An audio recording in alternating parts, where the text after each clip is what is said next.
एक छोटे से गांव में एक किसान और उसकी पत्नी अपने एक छोटे से मकान में रहते थे। उनके घर के बाहर ही उनकी एक थोड़ी सी ज़मीन थी जिसमें उन्होंने बैंगन के कुछ पौधे लगाए हुए थे। अरे भानुमती, भानुमती, अरे सुनती हो? हाँ, मैं सुन रही हूँ। क्या हुआ? इधर आओ तो। अरे जल्दी आओ ना। हाँ, आती हूँ। इतनी भी क्या जल्दी है? ऐसा क्या हो गया? तुम बैंगन के बगीचे की अच्छे से देखभाल कर रही हो ना? इतने दिन हो गए हैं, एक भी बैंगन नहीं आया है। मैं तो रोज अच्छे से इसकी देखभाल करती हूँ, सुबह शाम रोज टाइम से पानी भी देती हूँ, लेकिन फिर भी हमें इसका फल नहीं मिल रहा है। अच्छा ठीक है, तुम अच्छे से इसकी देखभाल करना, मैं अभी खेत में जाता हूँ। अरे देखो भानुमती, हमारे बगीचे में एक बैंगन निकल आया है, लेकिन ये तो बस एक ही है, इसे क्या ही बाजार में बेचूं। तुम एक काम करो, तुम इसकी सब्जी बनाओ, मैं खेत से लौटकर खाना खाऊंगा, ठीक है? ठीक है। इतना कहकर किसान चला जाता है।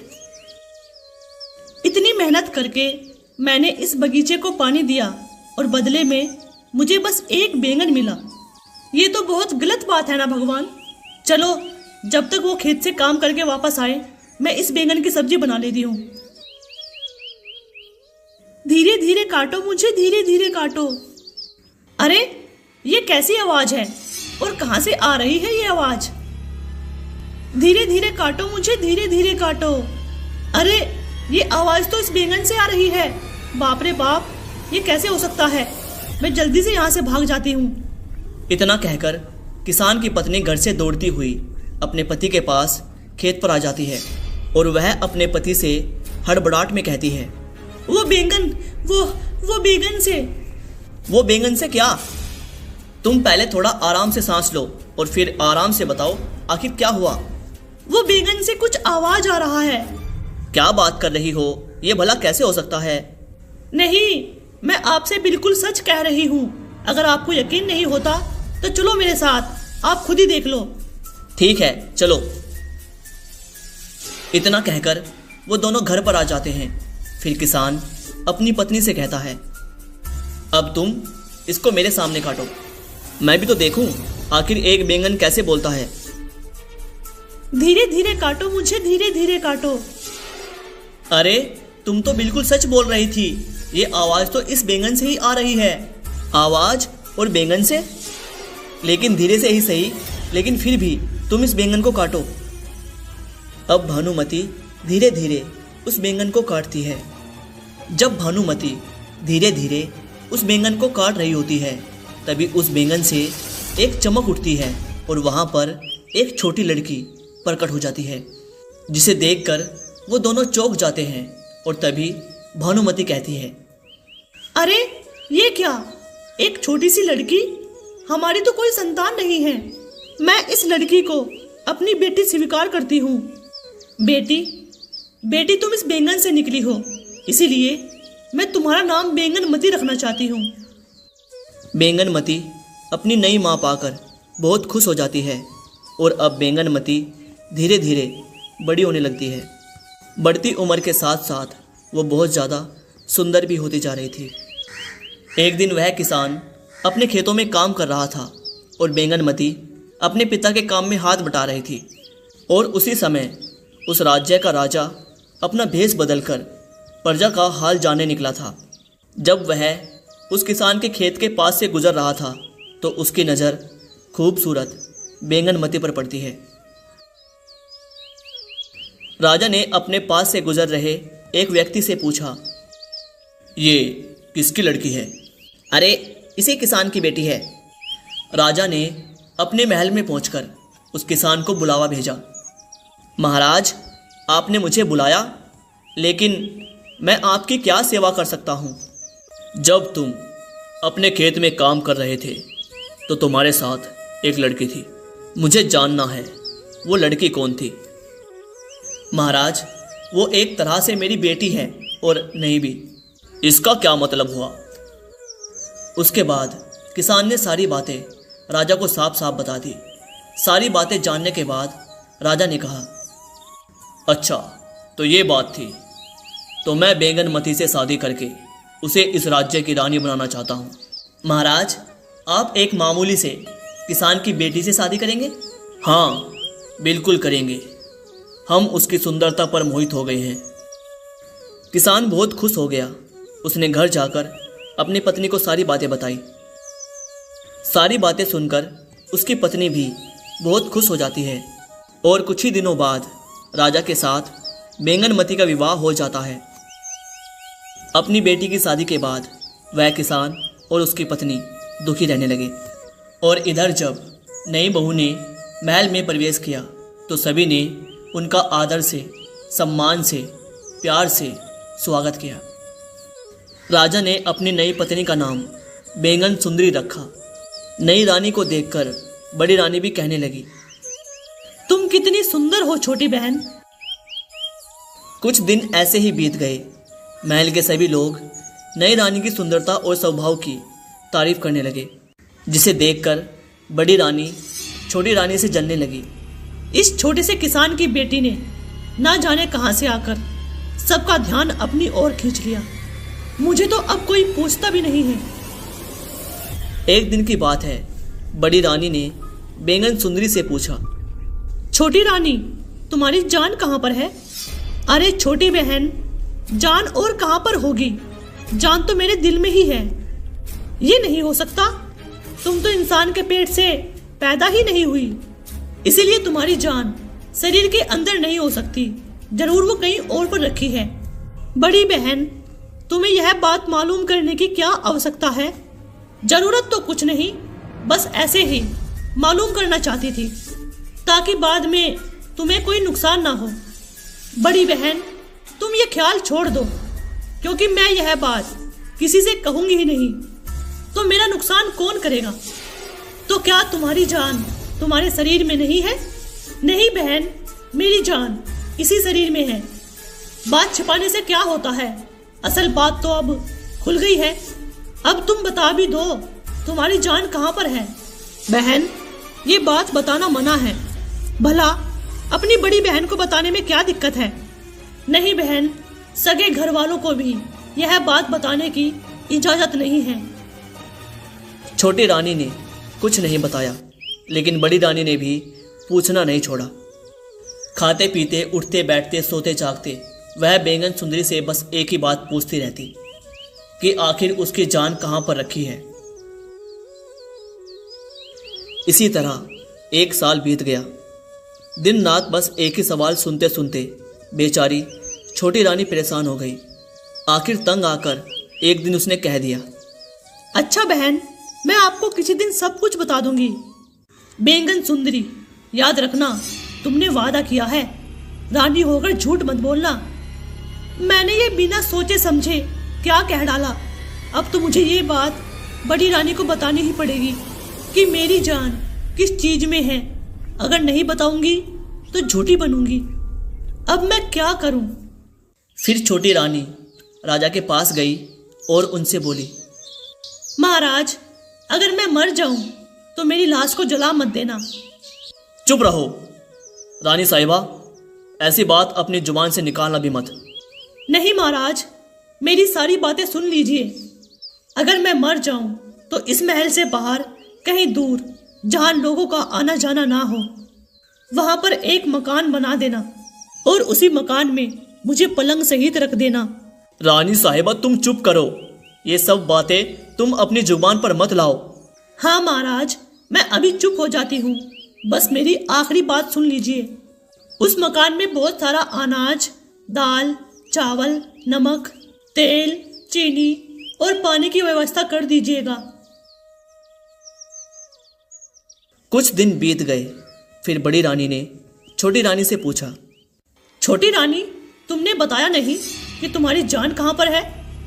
तो क्या बहन, सचमुच बताना ही पड़ेगा? तुमने वादा किया है तो क्या तुम उसे पूरा नहीं करोगी? अगर मैं बता दूंगी तो तुम जरूर मेरी जान ले लोगी। राम राम, ये क्या कहती हो तुम? भला मैं ऐसा क्यों करूंगी? अच्छा, थोड़े दिन और ठहर जाओ, मेरे बच्चे को जन्म लेने दो उसके बाद मैं तुम्हें बता दूंगी। ये बात सुनकर कि छोटी रानी को बच्चा होने वाला है, बड़ी रानी अब और भी ज़्यादा जलने लगी।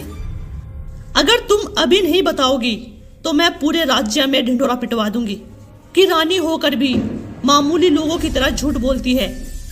अच्छा, तो फिर ठीक है, सुनो। मेरे पिता के खेत के पास एक कुआं है और उस कुएं के अंदर एक लकड़ी का संदूक है और उस संदूक के अंदर एक सोने का डब्बा है और उस सोने के डब्बे के अंदर एक माला है। उसी माला में मेरी जान है। छोटी रानी, तुम्हारी किस्मत बहुत अच्छी है जो तुम्हारी जान को कोई खतरा नहीं है। देखो, वो कुएं के अंदर एक संदूक, फिर संदूक के अंदर एक डब्बा और डब्बे के अंदर एक माला। इतनी महफूज है तुम्हारी जान, फिर तुम्हारी जान कौन ले सकता है। और दूसरी तरफ हम लोगों की जान देखो कितनी सस्ती है कि जरा गला दबाया नहीं, जान निकल गई। खैर, तुम सही सलामत रहो। इतना कहकर बड़ी रानी वहां से चली गई। फिर उसने एक दासी को कहकर एक गोटा खीर को वहां बुलवाया।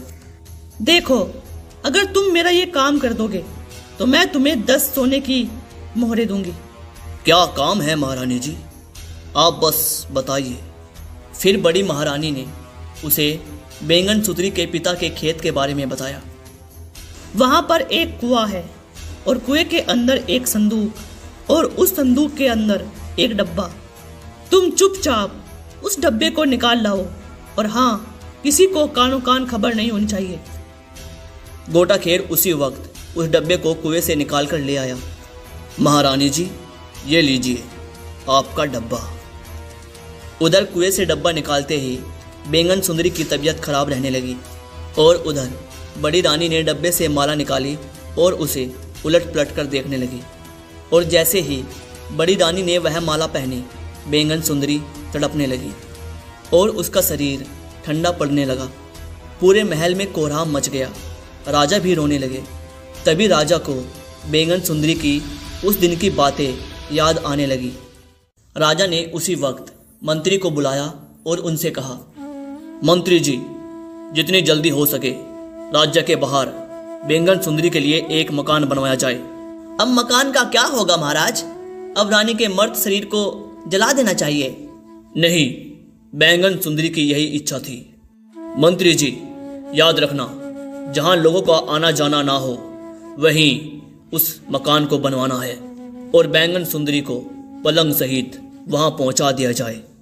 इसके अलावा राजा ने वो सारी सामग्री भी उस मकान में रखने को कहा जो बैंगनमती ने राजा से कहा था। आपकी जैसी इच्छा महाराज। बैंगनमती ने जैसा कहा था, राज्य के बाहर बिल्कुल वैसा ही एक मकान बनवा दिया गया और बैंगन सुंदरी को पलंग सहित उस मकान में लेटा दिया गया। दिन पर दिन गुजरते गए और इसी तरह 1 साल गुजर गया। बड़ी रानी बहुत खुश थी। उसका तो जैसे कलेजा ही ठंडा हो गया था। लेकिन राजा तो बैंगन सुंदरी की यादों में बहुत दुखी रहने लगा था। बैंगनमती की याद आते ही राजा की आंखें भर आती थी। राजा अक्सर सोचता कि बैंगन सुंदरी ने मुझसे ये क्यों कहा था कि मेरे शरीर को जलाना मत। तो क्या इसका मतलब बैंगनमती एक बार फिर जी उठेगी? शायद बैंगनमती इस मकान के अंदर सो रही है और वो जाग कर शायद मुझे ढूंढती हो और बाहर निकलने का रास्ता ना पाकर महाराज महाराज चिल्लाती हो। लेकिन फिर राजा को विचार आता कि इंसान एक बार मरकर फिर जीवित नहीं होते। राजा अपने मन को समझाने के लिए बैंगनमती के मकान के चारों ओर चक्कर लगाया करता था। एक दिन उसने सुना कि मकान के अंदर से किसी बच्चे के रोने की आवाज़ आ रही थी। राजा यह सुनकर चौंक पड़ा। अरे, ये बच्चा कहाँ से आया? इतना कहते ही राजा मकान के अंदर चला गया और वो देखता है कि बैंगन सुंदरी पलंग पर मर्द पड़ी है, लेकिन उसके पास ही एक बच्चा बैठा हुआ है। ये सब देखने के बाद राजा अपने महल चला आया और सोचने लगा, हो ना हो ये बैंगन सुंदरी का ही बच्चा है। राजा अब हर रोज बच्चे को देखने के लिए मकान में आने लगा, लेकिन मकान के अंदर कोई नई बात नज़र नहीं आ रही थी। वह हर रोज़ देखता कि बैंगन सुंदरी जिस तरह से पड़ी थी उसमें कोई बदलाव नहीं आया था। धीरे धीरे दिन बीतने लगे और अब बच्चा भी बड़ा होने लगा। जब वो 4 साल का हुआ तो टूटे फूटे शब्दों में कुछ बोलने भी लगा था। राजा ने एक दिन बैंगन सुंदरी की तरफ इशारा करते हुए पूछा, बेटा ये कौन है? ये मेरी माँ है। तुम्हें खाना कौन खिलाता है? माँ। किस वक्त? रात को। ये सुनकर राजा को बड़ी हैरानी हुई। उसने बच्चे से कहा, आज रात तुम अपनी माँ से कहना कि तुम दिन में क्यों सोती हो और रात में क्यों जागती हो। अच्छा, पूछूंगा। रात में बैंगन सुंदरी जब रोज की तरह उठी और अपने बच्चे को खिलाने लगी तो उस बच्चे ने अपनी माँ से पूछा, अम्मा मेरा पेट तो भरा हुआ है, तुम्हारा पेट किस तरह से भर गया बेटा? राजा जी आज मुझे बहुत सी मिठाई खिलाकर गए हैं और ये भी पूछे थे कि तुम्हारी माँ रात में क्यों जगती है और दिन में क्यों सोती है। बैंगन सुंदरी सब कुछ समझ गई कि राजा ने वहां आकर सब कुछ देख लिया है। उसने सोचा, अब छिपाने से क्या होगा, मुझे सब कुछ बता देना चाहिए। देखो वो जो राजा यहाँ आते हैं वो तुम्हारे पिता हैं। जब कल महाराज यहाँ आए तो तुम उनसे कहना कि माँ की जान जिस माला में है वो बड़ी रानी के पास है। बड़ी रानी दिन भर उस माला को पहने रहती है, इसीलिए माँ पूरा दिन बेहोश रहती है।